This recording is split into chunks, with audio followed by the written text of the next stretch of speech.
I am here with still the undefeated Katlego Khanyisa. How are you feeling after that performance? I'm feeling good, man. It was a tough one, I must say, Tumelo. Nothing less than what I expected from Sipo Mahlangu. Like I said, SA champion versus SA champion, it was bound to be a war, and I trust that's what we gave to the people, and it was as entertaining as they expected it to be. It was your first eight rounder of your career. How do you feel about that? Ah, man, like I knew it was gonna be hectic, but I guess the proof is in the pudding. You know what I mean? So I was hoping to turn him into peanut butter, but it was a back and forth. Clearly, I also came out with some peanuts. I'm the one that's got some signs that hey, those headbutts were going in, but it wasn't intentional ones. It was some minor head knocks here and there, but we got things done, man. We gave a great performance, which was what people expected from Sipo and I. Going into your fight, what was yours and Colin Nathan's plan? It was to put pressure on Sipo, and the aim was to try and put pressure on him. But as expected, Sipo is someone, he's a counter puncher, so he was ready for that pressure, especially when he was now turning southpaw. A lot of people had noticed that okay, my game plan wasn't coming through as I expected. There was some times where I was doubting coming in, but at the end of the day, I still pursued, went forward, struck to the body. Exactly, I cooked him, pushed him, but he had some shots to get, like there was some other ones that I know I jumped into, but I had to keep my cool. You know what I mean? So, how would you rate your performance out of 10 and why? Out of 10, I'd say it was an 8 out of 10, because number one, there were some minor mistakes that I said I was doing. I was jumping in because I wasn't more aware of his reach. You know what I mean? But I did what had to be done. And there were some mistakes like when he was catching me with the overhand to my temple. You know what I mean? So there were those mistakes, but I know that a rematch has to happen and a correction has to get done to show that I would have come up with a better game plan. And hey man, it was two SA champions going toe to toe for a first eight rounder. So it was exactly what I expected, which was a hard fight from Sipo, and I'm glad that's what we brought to the people. How would you rate your performance out of 10 and why? But you just asked me this question. Are we going again? Oh, his performance. Oh, okay. Sitler's performance. Yeah, he brought it, man. He brought it. I'd say also like around 8, man, because he was countering me. He was seeing me. He was very wide open, and he was coming with those body shots, trading with me. He wasn't letting me overpower him. He would just trade back with me. So it was a fight, man. It was war. It was war. So we all brought our all. So all in all, I feel like we came through as equals. But at the same time, I know that I was working more.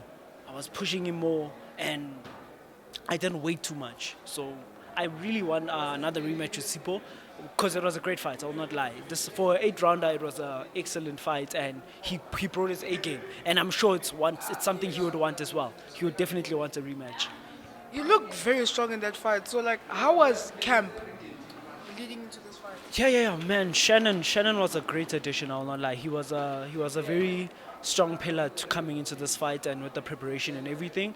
So the game plan was to come inside, work his body more and everything. So he was kind of being more dominant with the boxing on the outside. So I did switch up the stance into coming on the inside, which was also the plan with Shannon. Worked the body a lot, popping him with the stomach jabs and everything. Just the issue was like following up with the right hand. But unfortunately, I think it was the fourth or the fifth round. I caught him with a clean uppercut, but in that clean uppercut, I ended up messing up my hand. So I couldn't continue. Yeah, I couldn't continue with that attack with the overhand and everything. So I had to adjust. Still worked with the jab, kept them busy, moving into the body because I mean the head is a harder surface to hit. So I'd rather go to the body where I wouldn't feel more pain on that right hand. But definitely, like I'm saying, it is a rematch that is supposed to happen. Sipo Jayam, we have to go again in Jayam. So, we did talk about the game plan before. Do you think you executed it properly or? Yeah, no. In the beginning, the execution was there because I had him in the first round. I was boxing on the outside, working the stomach. But like I say, when it came with the fracture of the hand, I had to readjust. I had to be more cautious because when he was turning southpaw, I can't use my right hand because when you're going against the southpaw, the right hand is the punch that usually catches the opponent. You know what I mean? So I had to hold it back. I had to move, readjust with the jab to the body, maybe come in more with the body with the right hand because the head is a harder target to hit, which was going to hurt me more. But other than that, the game plan was there, but things had to be adjusted due to the right hand, and I won't make any excuses, man. He was a tough fighter. He is supposed to like mess up my strategy and make me think on the spot, which is what I had to do. So yeah, big ups. Do you think the fractured right hand was a bit of a downfall in your plan? It definitely was. It definitely was because it's the reason why when he was turning southpaw, I had to like readjust hectically. I couldn't come in with a straight right to the head. Because the first time when he turned southpaw, I caught him straight, clean, with the right hand. So I had yes, I saw him turning. Whenever he'd jump in with the jab, I'd catch him straight, same time with the right hand to the head. But as the uppercut landed in the fourth or fifth round, I couldn't now go back to that strategy because the hand was an issue. But like I'm saying, it's no excuse. It's the game. It's boxing. You need to learn to adjust on the spot. And I think I did that. I'm confident that I did that, which is why I got the win, the majority decision. And here we are, 3-0. So you did keep pushing that right hand, and when you switched, you hit him with the uppercut, and it was all clean. When he was shaking a bit when you saw his legs, but he didn't fall. Like, how did that affect you mentally? Hey man, it's the game. It's if I got in and got carried away, then it was gonna show that I'm not that experienced.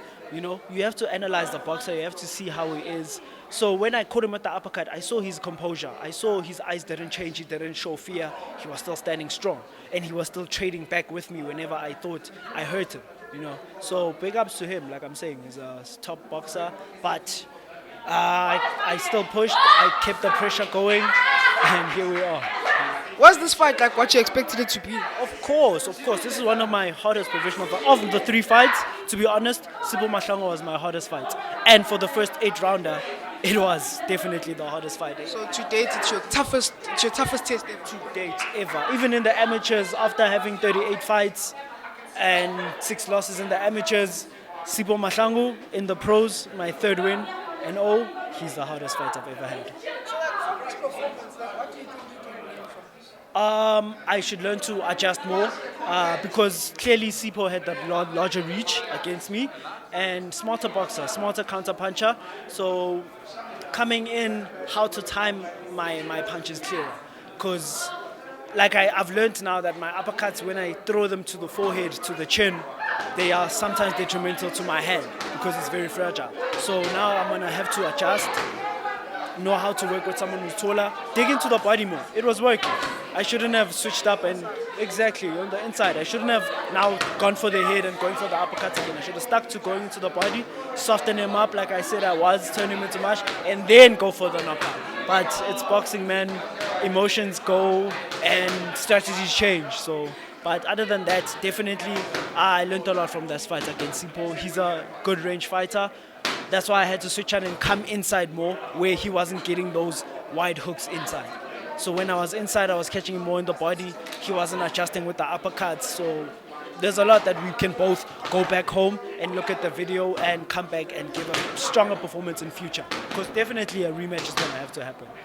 So how much did this fight mean to you? Because in the pre-fight, you had mentioned it's a battle of the relationships. Gert Stradom and Shannon Stradom, you and Sipo knowing each other from amateurs. Like, how much did this mean to you? It meant a lot. It meant a lot to me, man. Especially with Shannon being added to the stable and teaching me what I was lacking. You know what I mean?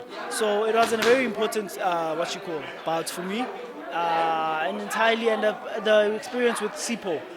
It was tough having to put our relationships aside, man, because like we've known each other from amateurs from a long time, and you don't just disregard relationships like that. You know what I mean? So we're gonna go back, we're gonna sit, we're gonna be boys, we're gonna talk about it, and obviously we're gonna wanna have a rematch again. You know? And it was a fight that was meant to happen, and I'm glad with how it happened because we both gave our all. There's no sign that any of us were holding back or pulling punches. We were both hungry for this, and we both showed and gave our best performances. This is your second taste of the Gert Stradom.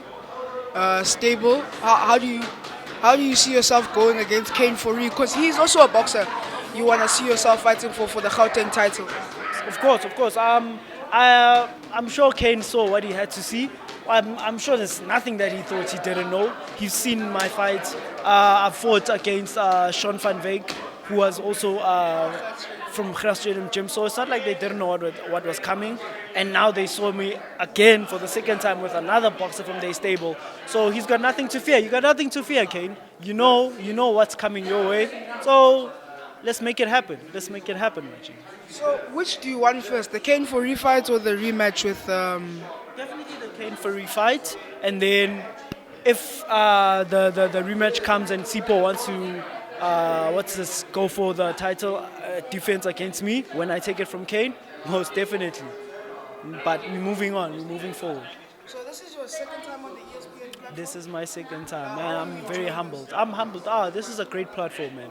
It's an awesome platform. I'm glad that I was the second male bout, one of the only male bouts in the thingy, in the Women's Month bout. And I'm privileged, man. I'm privileged that ESPN called me, and I'm looking forward to having a third fight before the end of this year with them. So how did it feel being part of an all-women's bout and the males are not?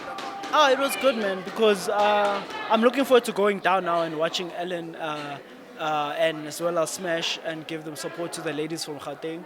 Well, training from Gauteng, knowing Ellen is from Mahlangu, you know. So it's definitely looking forward to seeing the ladies and the other undercards of the ladies who are coming through. So it's a good thing. It's one of the things that have never happened. Honestly, we've never had a more than 4 women bouts. You know what I mean? So shout out to Sfiso for putting this off with ESPN, and it's a good sign. It's a good sign that the sport is growing, is developing, and for both males and females in the sport. So it's a So your stablemate Sivenati Nonshinga is going to Mexico on the 3rd of September. Well, he's fighting on the 3rd of September. Any words of wisdom for your work? No, if anything, I was learning a lot from him when we were in the same camp, watching him sparring against Bangile, getting some proper rounds in, him sparring against, our Hiki Butler, and he was looking strong, man. I have no doubts for Sivenati. I trust he's going to give his best performance, he's going to bring it back home, definitely. So after Kane Fori and Mahlangu, where to next for Katlego? It depends, man. If there's anybody else who wants to come and donate their belts to me, let's go. I'm ready. I'm ready to the Black Cat Foundation. I love that, Tumelo. And then if not, then I'm thinking I'm not gonna stay in the lightweight division. Go to Super. Yeah, I'm gonna go to junior to junior Walter, but I'm thinking to go there in the next maybe 2 years or so. But then I still wanna dominate the lightweight division and make it my home. Any thank you to fans, family, or sponsors? Of course, I wanna send a shout out to the Infeld twins. They've been with me from day one, still backing me. Never from the amateurs till pros, 3-0. They still with me.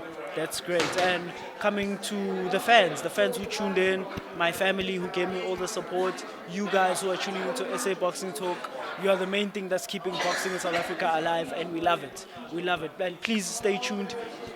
Keep giving our female support in the sport, and we love it. We love it. We want to see the sport grow in South Africa, and we need it.